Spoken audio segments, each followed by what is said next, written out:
12 राशियों में 9 नंबर की राशि धनु राशि बड़ी ही इम्पोर्टेंट हो जाती है। धनु राशि पर आने वाले 6 महीने जो होंगे 2024 के 6 महीने जो राहु के नाम कर दिए गए, ये मैंने पहले भी कई वीडियो में कहा कि राहु और शनि के नाम यह पूरा ही साल होगा और राहु के नाम ये 6 महीने हो जाने। क्यों हो जाने, क्या प्रभाव लाएंगे, ये राहु ग्रह क्या प्रभाव ला रहा है या कैसे आपको कुछ अच्छा या कुछ बुरा कर सकता है। देखिए, राहु ग्रह की ही केवल बात नहीं है, बात 4 ग्रह बहुत ज़्यादा इम्पोर्टेंट होते हैं 9 ग्रहों में, जिनका असर आप पे सीधा का सीधा आता है। 4 ग्रह इस प्रकार हैं कि शनिदेव वो ग्रह हैं जो आपका पीछा कभी नहीं छोड़ेंगे। आपने जो कर्म किए हैं, कर्मों का आपको रिजल्ट दे करके रहेंगे। अच्छे कर्म तो अच्छे रिजल्ट, बुरे कर्म तो बुरे रिजल्ट। मीन्स इसका यही है कि आपके कर्म आपका पीछा नहीं छोड़ेंगे, मतलब शनिदेव पीछा नहीं छोड़ेंगे। बात बृहस्पति की होती है, बृहस्पति कभी किसी का साथ नहीं छोड़ते। अगर बृहस्पति ने एक बार हाथ पकड़ लिया तो बृहस्पति उसको उसकी मंजिल तक पहुंचा करके रहेंगे, साथ नहीं छोड़ेंगे, वह हाथ पकड़ के चलेंगे। और विशेष हो जाता है धनु राशि वाले जातकों के, क्योंकि यह धनु राशि के राशि स्वामी है राहु केतु ग्रह। राहु केतु ग्रह परछाई है, छाया ग्रह है, तो ये आपको है ना अकेला नहीं छोड़ते कभी भी। कितनी भी तेज रोशनी हो जाए, उस तेज रोशनी में परछाई नहीं दिखेगी ना, फिर भी वो होगी तो सही।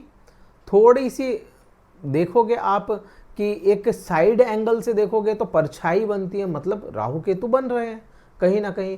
कभी राहु का प्रभाव तेज होगा, कभी केतु का प्रभाव तेज होगा, लेकिन इन दोनों ग्रहों का कहीं ना कहीं प्रभाव हमेशा बना रहेगा। अब बात राहु की है, तो राहु अभी के समय में पूर्ण बलवान अवस्था में है, शनिदेव पूर्ण बलवान अवस्थाओं में है। राहु की बात कर रहे हैं, राहु अभी के समय में 19 डिग्री प्रभाव के साथ में है, 19 अंश यह पहुंच चुका, 19 अंश और कुछ कलाएं। तो 19 डिग्री अभी यह रेवती नक्षत्र में विचरण कर रहा है। रेवती नक्षत्र में ही यह परिवर्तन हुआ था अक्टूबर महीने 2023 में। रेवती नक्षत्र में यह आया आपके पंचम भाव से निकल करके मीन राशि में, आपके चतुर्थ स्थान में यह आया सुख भाव में।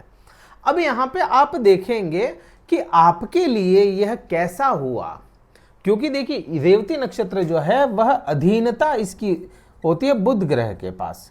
रेवती नक्षत्र बुध ग्रह के अधीन होता है। अब रेवती नक्षत्र है तो यह बुध के साथ में हुआ, बुध का बेस मिल गया। अब बुध का बेस मिलना मतलब आपके एक तो कर्म क्षेत्र और एक आपके सप्तम भाव को इफेक्ट लाने वाला बुध ग्रह होता है। और क्योंकि बुध ग्रह राहु का बड़ा ही अच्छा परम मित्र है, तो यहाँ पे बहुत ज्यादा बुरा करने वाला नहीं था। अब यहाँ पे अभी तक असर आया नहीं आया, अगर उसकी बात करोगे तो मुझे ऐसा पर्सनल इस केवल आप गोचर को देखेंगे तो उस हिसाब से तो धनु राशि वाले जातकों को सप्तम और दशम भाव से बुरे रिजल्ट पिछले अक्टूबर से यह चेंज हुआ, तो आप 2-3 महीने उसमें जोड़ करके आप निकालेंगे।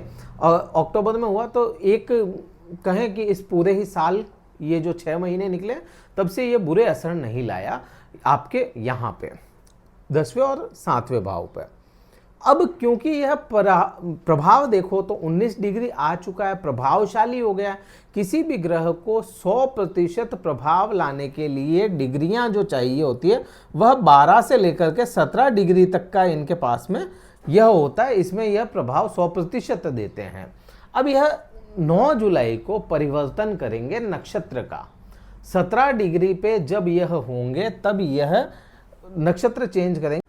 अब यह उत्तरा भाद्रपद नक्षत्र में परिवर्तन कर जाएंगे। उत्तरा भाद्रपद नक्षत्र जो होता है वह अधीनता होती है शनिदेव के पास में, शनि के अधीन होता है उत्तरा भाद्रपद नक्षत्र। शनि का आपके इस चार्ट के अकॉर्डिंग देखोगे तो समभावेन है, समभाव रखने वाला शनि धनु राशि के लिए हो जाता है। बहुत बुरा नहीं, बहुत अच्छा नहीं, जिसके साथ में जैसा वैसा ही संबंध। और शनि के साथ में राहु के संबंध आप देखेंगे तो शनि के जैसा ही राहु भी अपने प्रभाव लाता है। बस राहु ये है कि यह राहु बाउंडेशन में नहीं बनता, शनि अपने सीमाओं में, तय सीमाओं के अंदर रहता है। शनि धीरे धीरे रिजल्ट देता, राहु चुटकियां बजा करके रिजल्ट दे सकता है। आपने इधर से सोचा और उधर से राहु ने काम कर दिया, ये राहु कर सकता है। अब राहु पराक्रमी ग्रह भी है, और पराक्रमी ग्रह अगर सुख भाव में आया है और चतुर्थ भाव की अगर बात करोगे ना, यहाँ पे मैं कहूँ कि राहु अभी प्रभावशील हो रहा है, अपने प्रभाव 100% लाएगा। लेकिन अगर केवल चतुर्थ भाव की बात करेंगे कि चतुर्थ भाव में यह है, तो चौथा भाव सुख भाव है और मेटेरियलिस्टिक लाइफ का भाव है। यहाँ से आपके ऐश्वर्य को देखा जाता है, गाड़ी मकान प्रॉपर्टीज को देखा जाता है, मदर को देखा जाता है। अब क्योंकि राहु खुद माता का बड़ा भक्त है, सिंहिका इसकी माता हुआ करती थी, उनका ये सिंहिका का बड़ा ही भक्त था, ये अपनी माता का।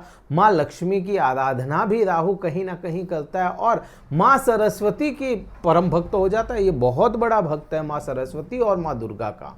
तो माता की कसम, माता के भाव में यह आ गया ना, माता की कसम खा करके बैठा है यहाँ पे कि यह बुरा नहीं करेगा आपका, और 100% प्रभावशाली होने पे यह आपको इसी भाव के सारे ही रिजल्ट बढ़ा करके देगा। यहाँ पे आपके सुख हो गए, भौतिक सुखों की बात हो जाती है। अब यहाँ तक तो अपने को क्लियर समझ में आ जाता है कि 6 महीने यह प्रभावशाली अवस्था में रहेगा, क्योंकि शुरुआत होने वाली है 9 जुलाई को, यह परिवर्तन करेगा नक्षत्र में, तब यह पूरे प्रभाव में होगा। कहाँ कहाँ और प्रभाव लाएगा, क्योंकि दृष्टियाँ काम करती है, किसी भी ग्रह की दृष्टियाँ भी उतना ही काम करेगी। तो यहाँ आप देखेंगे कि 5वीं दृष्टि जो है आपके दुखों वाले भाव पे है या अष्टम भाव पे है।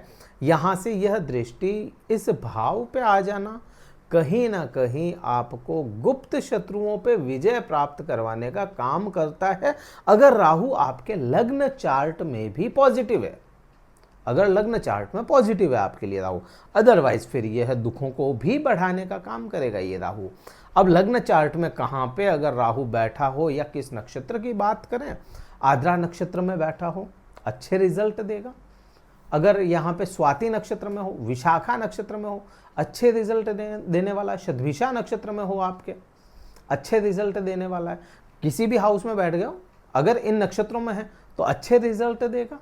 अगर आप देखेंगे हाउस की बात, 3रे, 6ठे, 10वें और 11वें भाव में, और एक 4थे भाव में अगर लग्न में भी बैठा है राहु, तो आपको यह बुरे परिणाम नहीं देगा। ये अच्छी पोजीशन होती है उसके लिए। फिर इसके मित्र ग्रहों को भी देखना पड़ता है, जिस हाउस में ये बैठेगा वह इसके मित्रों का है या नहीं है। जैसे शनि का हाउस है, उसमें यह मित्रता रखता है अपनी कुछ, यह शुक्र के हाउसेज हैं, बुध के हाउसेज हैं, उनमें यह मित्रता रखता है। बृहस्पति के हाउस में बहुत अच्छी मित्रता नहीं होती, क्योंकि ये अभी 4थे भाव में है, और बृहस्पति का भाव है लेकिन 4थे भाव में है, तो इसलिए यह 4थे भाव के कारण आपको ज़्यादा बुरे परिणाम नहीं देगा। अब बात करते हैं कर्म क्षेत्र की। तो कर्म क्षेत्र पे राहु का बड़ा इफेक्ट नहीं होना आपका, वहां पे होगा इफेक्ट केतु का या बृहस्पति का। बृहस्पति चेंज करके आपके 6ठे भाव में आए, जॉब वाले भाव में आए, और कर्म क्षेत्र को देख रहे हैं, तो यहाँ पे इसका ही इफेक्ट आएगा। केतु खुद स्थापित है, तो केतु की प्रधानता वहां पे है। 9वीं दृष्टि की बात करोगे तो 9वीं दृष्टि आपके 12वें भाव पे जाती है। अब 12वां भाव, जो लोग धनु राशि वाले जातक चेंजेस चाहते हैं अपने जीवन में, बदलाव चाहते हैं, इस जगह पे बहुत समय हो गया, हमें बदलाव चाहिए, हमें जॉब में बदलाव चाहिए, हमें स्थान में बदलाव चाहिए, तो वो बदलाव के योग यह राहु बनाएगा। विदेश तक भेजने का काम यह राहु आपको कर देगा। और भी कई सारे प्रभाव हैं इसके, बहुत सारे प्रभाव है। राहु पे बोलने के लिए समय कम रहता है, हमेशा बहुत कुछ बोला जा सकता है, आप सुन भी बहुत कुछ सकते हैं राहु के लिए, लेकिन फिलहाल इसमें इतनी ही बात कर पाएंगे, समय अभाव है। क्या उपाय करना चाहिए राहु के लिए? राहु के लिए कभी भी चलते हुए उपाय ना करें। चलते हुए का मतलब जो आप रील्स में देख लिया है, ऐसा कुछ नहीं करना चाहिए। राहु के लिए हमेशा उपाय आपको ध्यान रखें, जेनेरिक उपाय करें, वो उपाय करें जिससे राहु बिगड़ ना जाए। क्योंकि कई बार ऐसा होता है, राहु पोजीशन में अच्छा बैठा होता है अपने लग्न में, अपन उसके लिए कुछ ऐसे उपाय कर देते हैं कि वह राहु अशांत हो जाता है, राहु उचट जाता है, तो उचटाना नहीं है अपने को राहु को अच्छा पॉजिटिव करना है। कई बार है ना, राहु के बुरा भी है, उसके लिए कुछ कर दिया तो वो अपने लिए पॉजिटिव हो सकता है। अपने को क्या करना है, आपको मछलियों को दाना खिलाना चाहिए, इससे राहु शांत होता है। कबूतर या पक्षियों की सेवा करनी चाहिए, क्योंकि राहु के उपाय लेने हैं तो बुध को कंट्रोल में कर लोगे, राहु ऑटोमेटिक अच्छे उपाय देना शुरू कर देगा। तो पक्षियों की सेवा करना है, पक्षियों के लिए दाना पानी की व्यवस्था करना, ये बहुत अच्छे उपाय हैं। वीडियो कहीं अच्छा लगा हो लाइक कीजिएगा, शेयर कीजिएगा, सब्सक्राइब कीजिएगा चैनल को। कुंडली विश्लेषण करवाना चाहते हैं जिसमें पर्सनल बात करें अपन, डिस्क्रिप्शन में कार्यालय का नंबर है, व्हाट्सअप मैसेज करके संपर्क करें, फिर अपन बात करेंगे। इस वीडियो में इतना ही था। जय हिंद, वंदे मातरम, भारत माता की जय।